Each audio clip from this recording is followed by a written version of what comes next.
Good afternoon, Crap to Cream. So here we are in the top shed, and as you might be able to see, the focus is back on the hoist. So I took it for its pit inspection yesterday. Unfortunately it didn't pass and it failed on 4 items. So item 1 was the left hand rear door wouldn't open from the inside. The second one was that the positive terminal of the battery didn't have a cover on it, so that it eliminated the possibility of shorting things out. The third one was the battery was not secured properly. The clamp was a bit loose, so that's been corrected.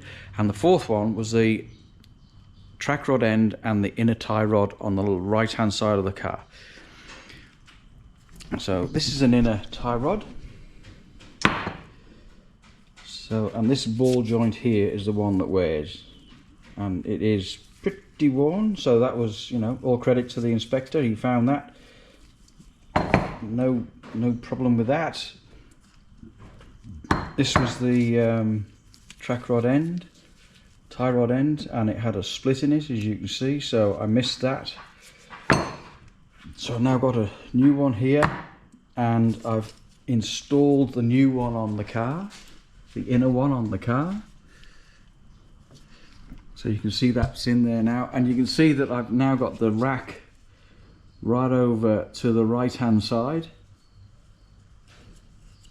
so that's as I'm under the car, the steering is turned to the right, and as you can see, the wheel here is into the right, so the rack is at its narrowest position here. So I managed to get a spanner that would fit in here. Right, so it's an adjustable spanner, and it's designed specifically for this sort of job. So that fits in there, and then I can tighten this up. So I have done now. So that's tight. Better if I could lift the camera up so you can see what I'm talking about. So now I have cleaned the boot up. So I'm going to put the boot on, and then I will extend the rack out this way. I will grease the rack up inside the steering rack. That's just good maintenance. And then I will put the track rod end back on. So what I did was I measured the track rod end from the face of the nut,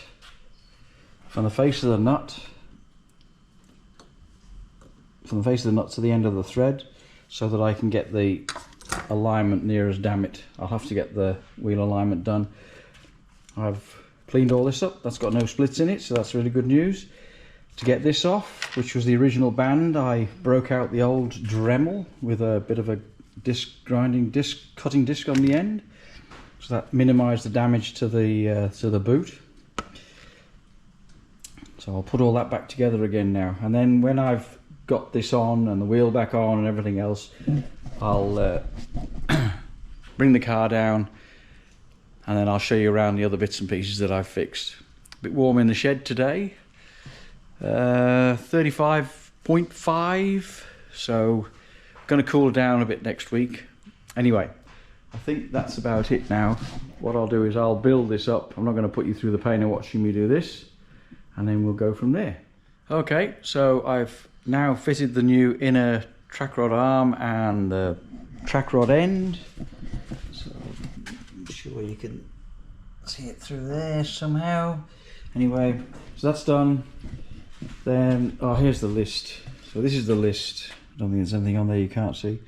So this is the list of what it was failed on. So electrical to be secured, battery terminals to be insulated, interior door, and the steering rack. So you've seen that one done. So what it was with the rear door, I can show you on this one. So inside here is, you might be able to see if I get a torch or a light.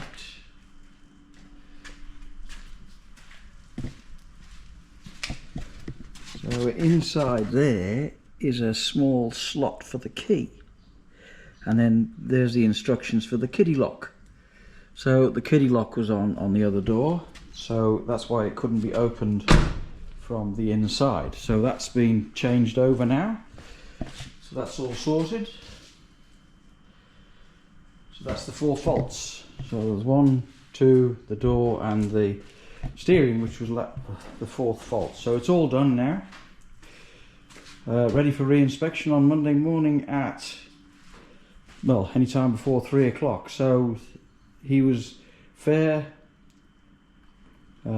You might see some of them were a little bit over the top, but I definitely had a knock at the front and I didn't know what it was. I checked all the ball joints and everything else, but that steering tie rod, inner tie rod arm will be the reason for that. So that's that fixed. I've got the other mirrors to do on the other side, so I'll do that after the inspection.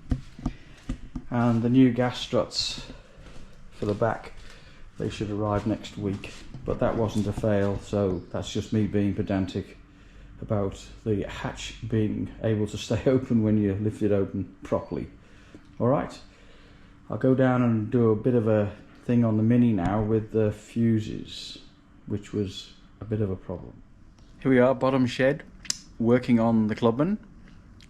As you might notice now, it has got some smoked rear Union Jack lights on. Now when I put these on originally, I didn't exactly figure out how the lights worked in conjunction with the rear doors. So I thought that the lights would stay on with the doors, the rear doors open or closed, but this car's smart enough to know that with the car with the doors shut and the side lights on, the Union Jack lights stay on, and then with the doors open, the bottom bumper lights switch on and the Union Jack lights switch off. So when I did this originally, I thought that I'd blown a fuse when I'd put the lights in and maybe caught a wire somewhere or something. So I went and played around with the fuses and I made a bit of a boo-boo. So I'll show you where the fuses are and what the boo-boo is. So here I am inside the glove box of the Mini, and as you will see, there are a lot of vacant spaces here. So it is quite easy, or it is easy for me, right, to put the wrong fuse back in the wrong place. So what I did was, this is number 55 here, the one that's above my finger there. I took that one out to check the fuse, and then when I put it back in again, I put it in one slot higher than it should have been. Now those who know the manuals on these Minis would know that number 55 is the reversing camera. So when I played around with the lights and I checked all the connections and everything, the lights worked as they were supposed to. So I'll just demonstrate that now.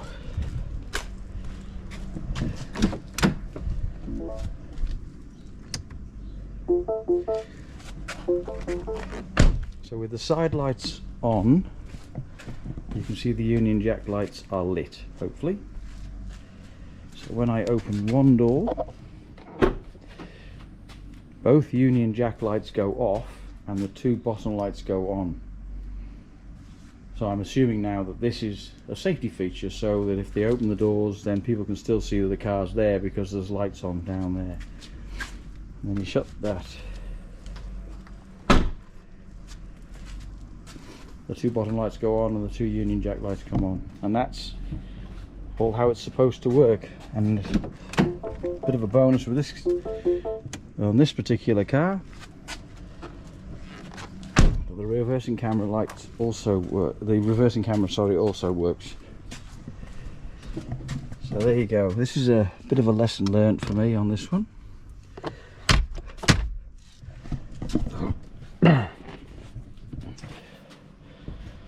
So this one, all the lights are fitted now. Relatively straightforward, plug and play. The hardest part is getting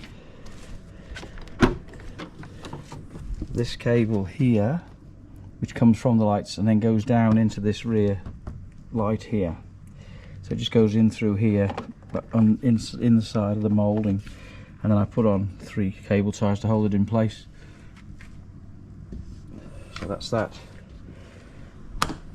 But apart from that, it's very straightforward to fit the lights, and they look a lot better. That's mine and my wife's personal opinion. So yes, there you go. So the issue with the fuses and the camera not working on the other car has now been fixed because I put the fuse back in the right place.